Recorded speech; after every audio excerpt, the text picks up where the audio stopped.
Hi there, it's Gabrielle Nicolay from SpeechKids, where we teach little kids to talk and help parents understand their little kids. And today we're going to talk about how to decide whether to send your child back to school or not. And there's three things I want to tell you about this. The first one is until about second grade, school is pretty optional. And why is that? Here's the thing. Until second grade, until third grade begins, really the reason kids go to school is to learn to share space with other people and to listen to people who are adults who are not their immediate caregivers, give directions. They also go to learn to read and maybe do some math, but the academic skills until grade 2 are really about just learning how to learn and learning how to read. And that is something that can happen at home. And, you know, if you've thought about homeschool at all, you know that all of it can happen at home. And we're going to be having some discussions around homeschooling proper in the next coming weeks. So stay tuned for that. But until, there's a thing that we say in the education world, which is until second grade, really what you're doing is learning to read. And after third grade, you're reading to learn. And so that's a pretty important distinction in terms of like what happens in education until about grade 3. And so that's the first thing. There are many, many things to worry about with the pandemic the way it is in the US right now. Sending your preschooler in particular, but also kindergartner, first grade, second grade, back to school, if that feels very, very stressful for you, that's not the thing that you should worry about.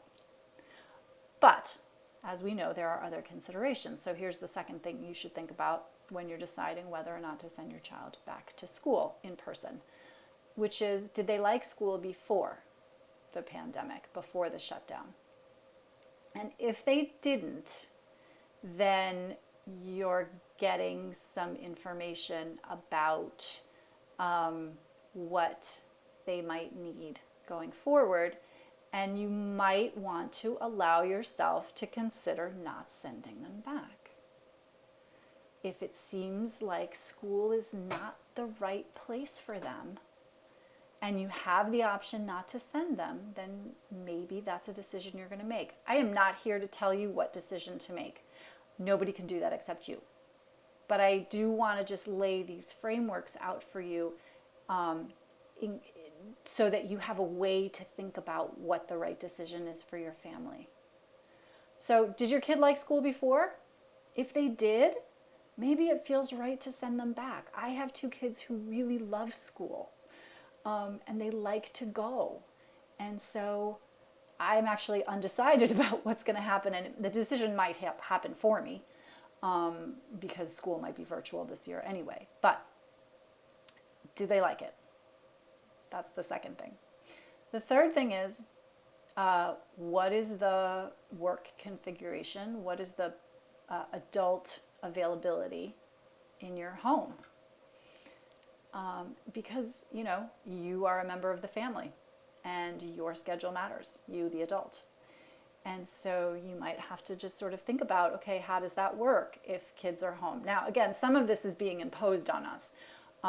If you're in a place where schools are not going to be in person, then you don't have to make this decision, obviously. It's going to be made for you.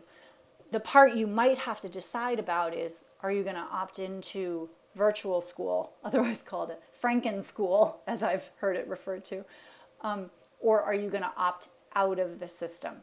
And that has other ramifications too. That has budgetary concerns and sort of community-related concerns attached to it if you decide to remove your child from the system. This is a complicated time. Nobody can tell you what to do. Really, what all of us need to do, every parent, is just sort of dig deep inside ourselves and make the best decision that we can for our kids. And that's all any of us can do right now. Nobody knows what's going on. I don't know. I don't have the answers. I just have the questions. And I don't know what that answer looks like for you. And so what I am hoping is that by framing it a little bit, by having you think about the purpose of education prior to second grade, which is just to get used to learning and maybe to learn to read a little bit, to think about, is school a fit for your child? And then your schedule and how either being at home or going out plays into that. Just to think about how that impacts the decisions that you're going to make in the next few weeks. Okay, until next time, take care. Bye-bye.